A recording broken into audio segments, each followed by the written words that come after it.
Hey, this is the Good, the Bad, and the Wrestling of Tony James podcast. And as always, the bells of justice are ringing today. And I've got a quick podcast topic for you. But before we get into that, I want to thank my sponsors, Three Brothers RC, the finest in RC products.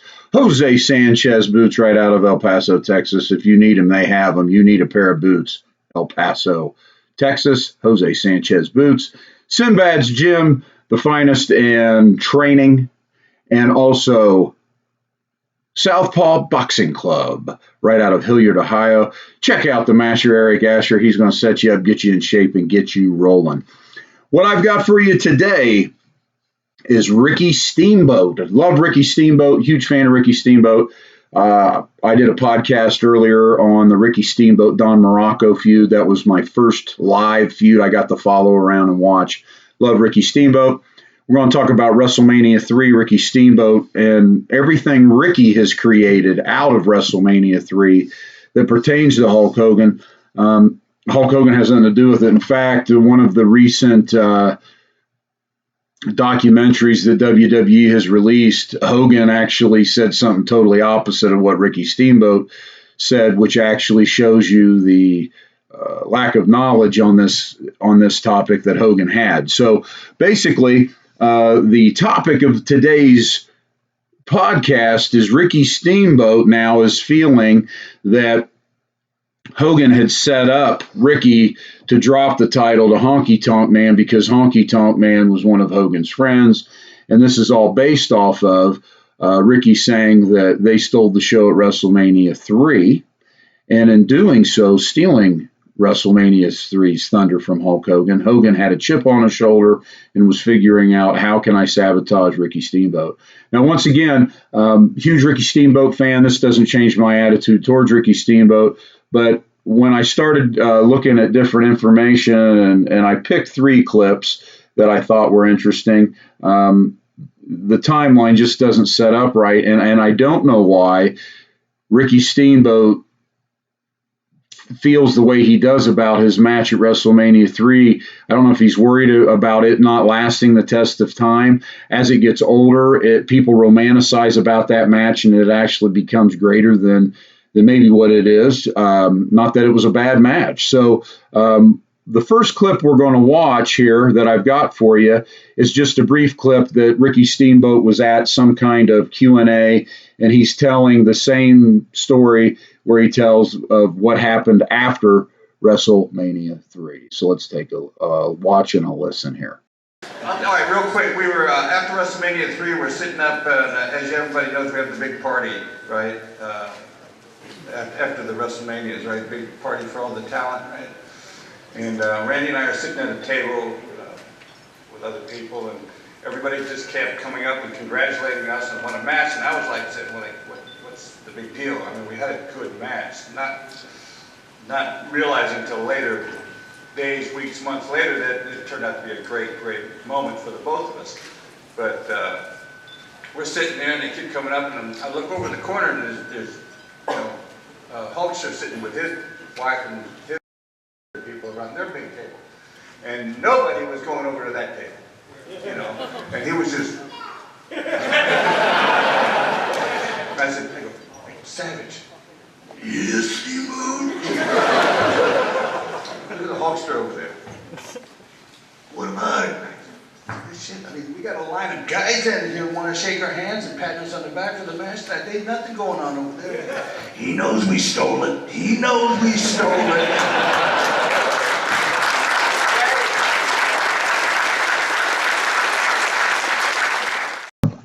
Okay, so as we know, we get variations of that story from Ricky Steamboat.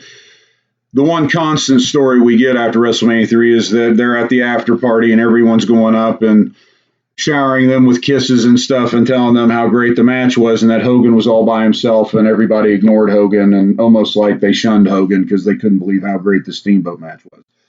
So nonetheless, that's a story he tells, and that's just a different variation with that piece. Now, pardon me, the reason I show you that, the next clip I want to show you is Steamboat talking about why he left the WWE shortly after in '87, kind of the issue he had with the front office. And then we'll kind of put these two clips together before we go to the third clip.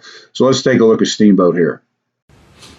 Well, let's back up to the time I had the Intercontinental Heavyweight Championship. Sure. And we'll go back to 1986. This is around December, where I had a discussion with the boss. Okay.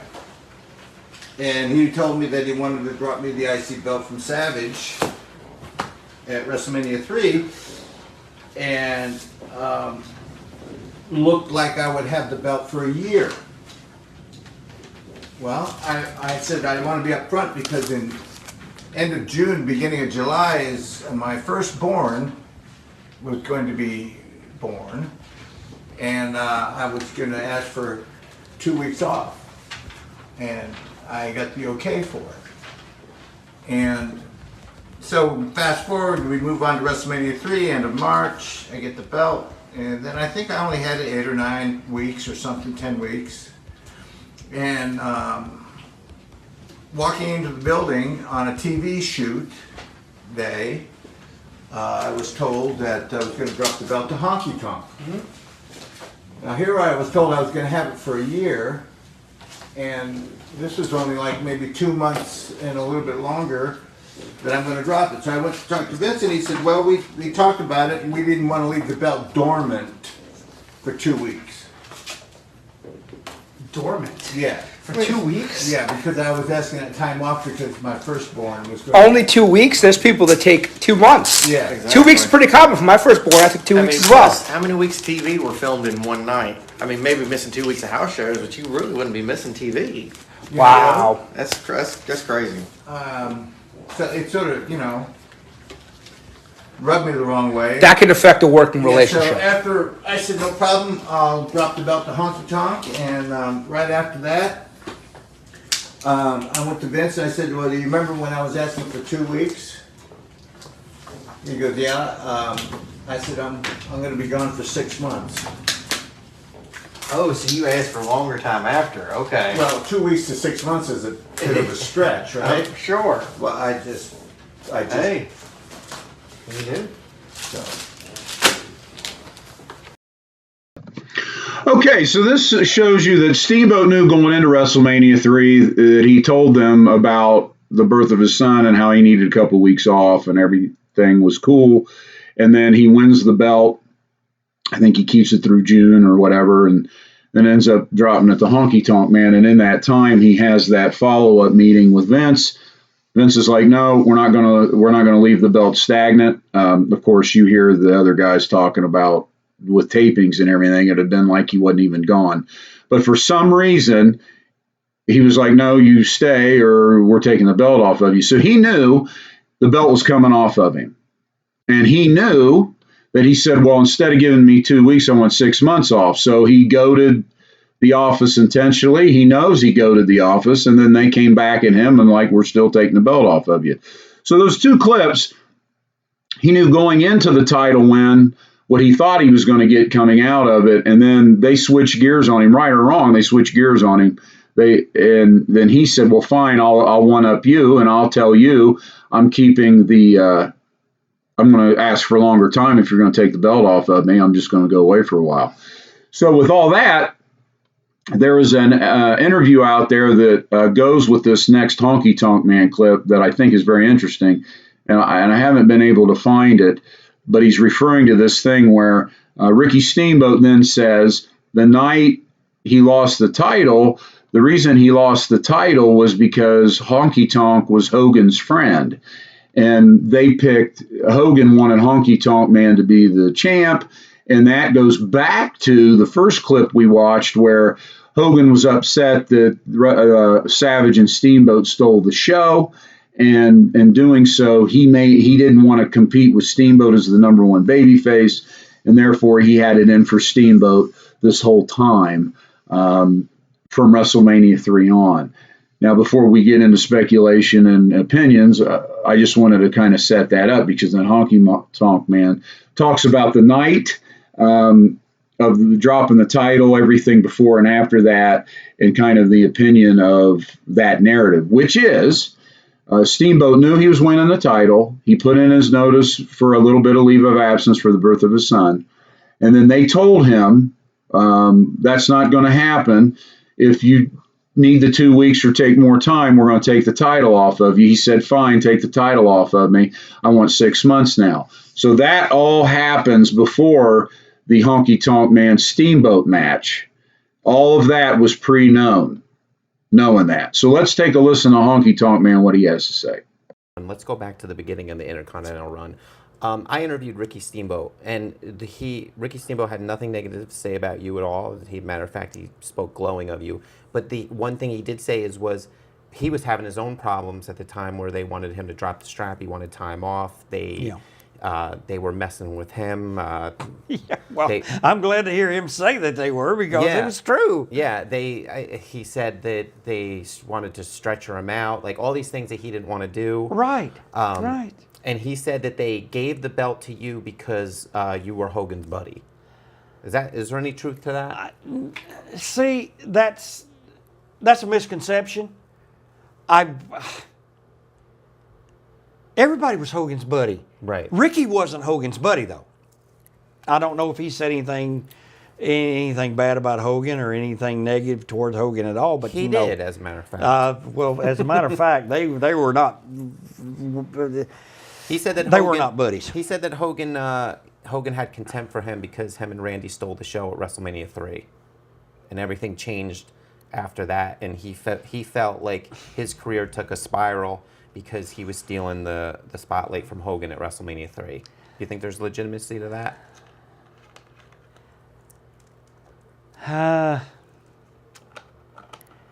Nobody stole the spotlight from Andre and Hogan. I mean, they could have had that match, just those two guys that night, and sold probably 50,000 tickets.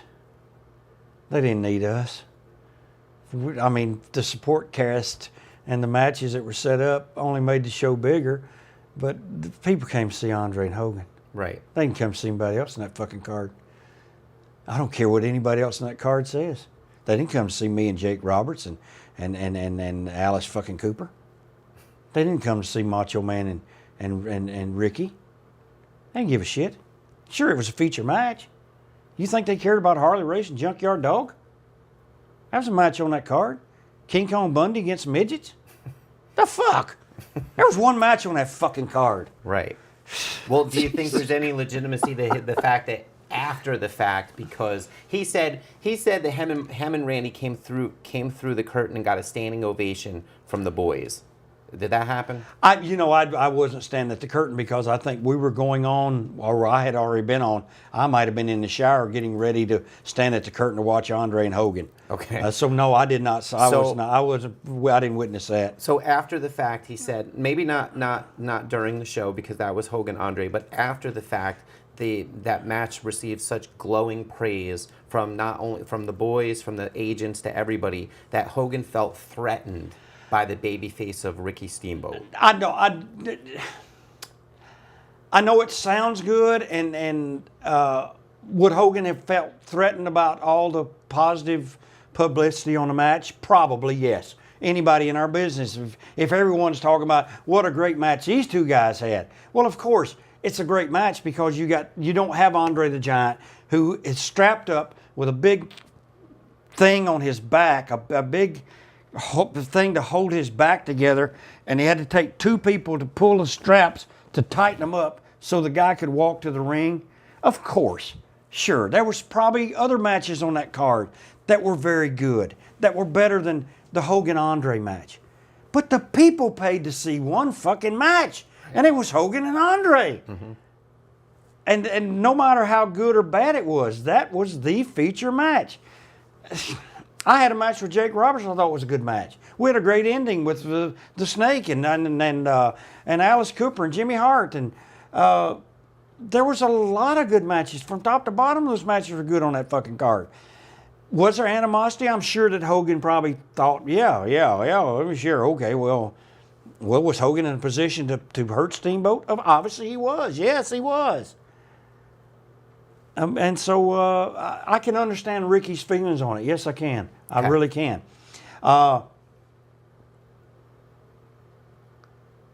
See, Ricky doesn't. Obviously, he doesn't. Sure, could Vince have picked someone else for the Intercontinental belt? What would Ricky have said if he had lost it to the natural Butch Reed? Would he have been okay with that? So we don't know. I mean, I don't think anybody's asking him that question. Butch was supposed to be there that night, and you were going to lose to Butch. Would you have been okay with that? And if he said, well, yes. Well, Honky Tonk Man was there, and Butch wasn't there, and so you're not okay with that. Well, Beefcake's Hogan's friend. What if they'd have done it? Being Hogan's friend had nothing to do with me getting that belt. That decision was made by one person, Vince McMahon. Or him and Pat. Vince did not tell me right then we're going to do that match. I walked by and Hogan goes, well, what about him? Because they were talking about what to do about the Steamboat Butch match because Butch wasn't there. Right. And it was like 5 o'clock, 6 o'clock in the afternoon. And Butch was scheduled to get the title. Yes, he was going to beat Steamboat. And I think Ricky knew that. And when I walked by and Hogan said, what about him? And Vince says, well, maybe so. And Hogan said, it was as simple as that. Vince went, well, maybe so. And Hogan says, I'll let you guys talk. And Hogan walks away. And then Vince tells me the story behind Ricky wanting to leave and everything. But Vince is talking like a promoter, like I've heard promoters talk. I need the belt in the town. I can't have the belt sitting in Charlotte while he wants to take time off with his wife and everything. You know, he's going to have to drop the belt, and I got to have this belt, and I need somebody to run with it. If I give this belt to you, will you run with it? I said, Vince, I don't even want a day off. And he said, I'll get back to you. And he walked away. And that was it. I didn't know. I didn't know until he came and gave me the finish. Didn't know it. So who Vince talked to after that, I have no idea. So, Ricky, if you're listening, there was nothing pre-planned about it. Hogan mentioned my name. That's it.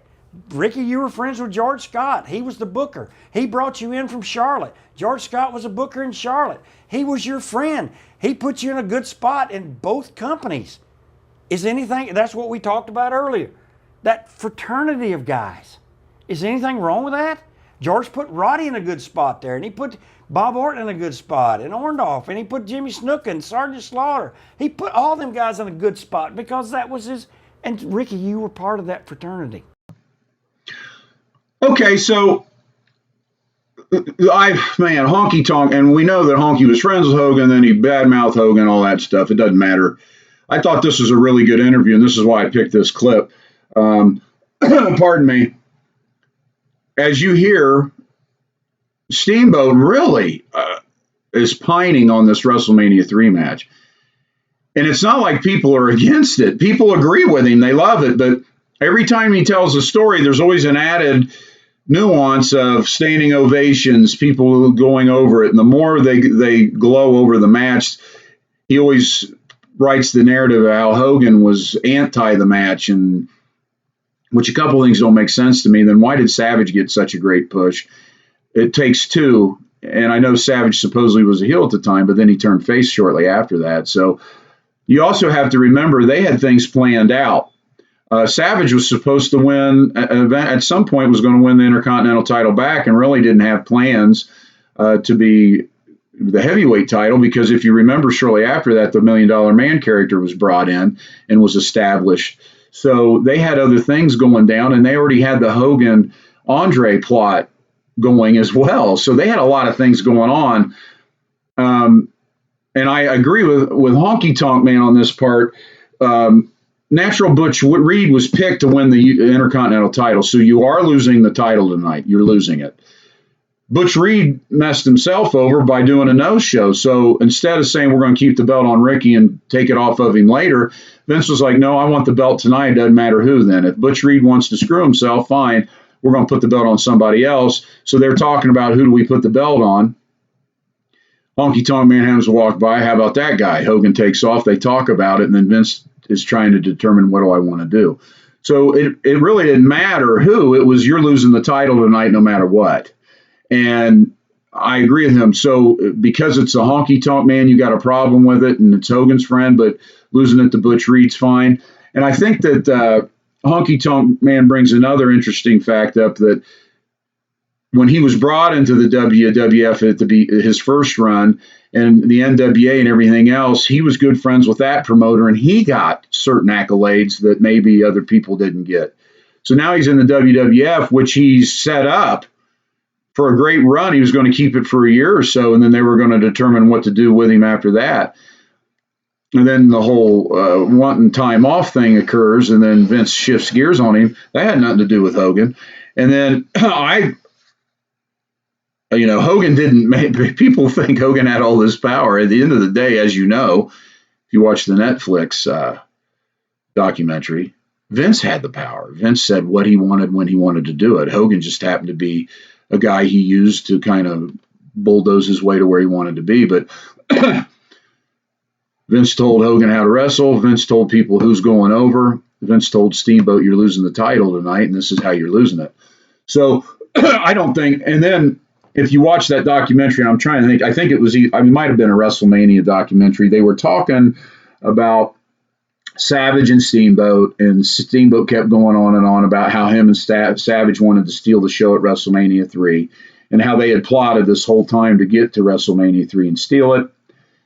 Then it was brought to Hogan. Hey, Hogan, they had said that they wanted to steal the show, and Hogan's like, well, why would they do that? I don't think Savage and Steamboat intentionally went out to steal the show. He was looking at it as, well, why would they do that? And then Steamboat, they put the clip on with Steamboat where he says, we wanted to intentionally steal the show. So Hogan was oblivious to that, and of course I wasn't there, but I get the feeling that Hogan he didn't have a problem with Steamboat being an Intercontinental title, and I really don't think that. I think Hogan was so laser-like focused with the Andre thing. Why would he worry about the Intercontinental title anyway? So I just find it interesting. I don't know why Steamboat continues to this day. You had a great WrestleMania 3 match. People talk about that. It's a high standard for a lot of wrestling. I don't know if he's not going to be happy until when you talk about WrestleMania 3, you no longer talk about Hogan Andre. Is that what he's trying to get at? And was there something else going on between him and Hogan, that he had a beef with Hogan and this is his chance? I don't know. There's nothing but glowing reviews about Ricky Steamboat when you talk about him, and when you never hear anything bad about him. And I'm not trying to stir up with this. I just found it interesting when I found that Honky Tonk Man clip, how Steamboat just can't let it go. It would be different if it was a great match and people didn't give it respect, or if he felt slighted. But it's a great match and people love it, and they talk about it all the time. But I agree with Honky Tonk Man. WrestleMania 3 isn't WrestleMania 3 without Hogan Andre. So Savage and Steamboat went in and had this great match. And then when it got to the main event took over. If people were hanging out with you at your table afterwards, you're telling everybody that happened. It's not like Hogan goes around and gets mad about it. He doesn't even talk about that. He talks about his match with Andre and the significance of the Andre match. So anyway, I wanted to throw this out there to you and just kind of see what you thought. I still to this day, if any type of interview up to modern time, when you talk to Ricky Steamboat and WrestleMania 3 is brought up, he tells the story about catering afterwards, where everyone talks to him and not Hogan. And then he brings up why he left WWE or WWF in 1987, because they messed him over on his ask for leave. And then he's talking a lot about how the only reason Honky Tonk Man was picked was because he was Hogan's buddy, but overlooks the fact that you're losing the title anyway. So it didn't matter to who you were losing it to, you were losing the title. And then as soon as they put it on Honky Tonk Man, the goal was, we're going to put it on Savage. $1 Million Man's going to take the title from Hogan, and we're going to run that way. And then, of course, Honky Tonk Man, as you know, messes that up by refusing to do the job, and then they have to call an audible and do everything they're going to do with how they got to it. So anyway, Huge Ricky Steamboat fan, huge Hogan fan. I'm sure Hogan's oblivious to this, and there's really no beef there. I just found it interesting. You have people talk about Steamboat Flair in Chicago, Savage Steamboat Detroit, the two biggest matches to hang his hat on, and no one talks negative about it. But something's in Steamboat's crawl about that. And the only thing I can figure out is he wants to be, when you talk WrestleMania 3, he wants that to be what you think about. So with that being said, Ricky, I think about it. I love the match. I've created a training drill named Steamboat because of that match. So, but at the end of the day, when I think WrestleMania 3, I think Hogan Andre, and that totally changed the playing field and wrestling as we know it. I think that was the apex of what was going on, and Steamboat Savage was a part of that. So with that being said, you don't have to go home, but you can't stay here. God is good. And check me out on Spotify at The Good, the Bad, and the Wrestling of Tony James podcast. Check me out at Facebook and GBW. Tony James right there on Facebook. Please follow, subscribe, like, help my following get going. I appreciate it. And of course, I'm on YouTube at The Good, the Bad, and Wrestling of Tony James podcast. You get a bunch of really cool things, something different on each platform. It's a great way to talk old school wrestling. I've got a new topic coming up very shortly. I think you're going to like it. It's more of a modern day topic. But until then, like I said, God is good, and we will see you at the matches.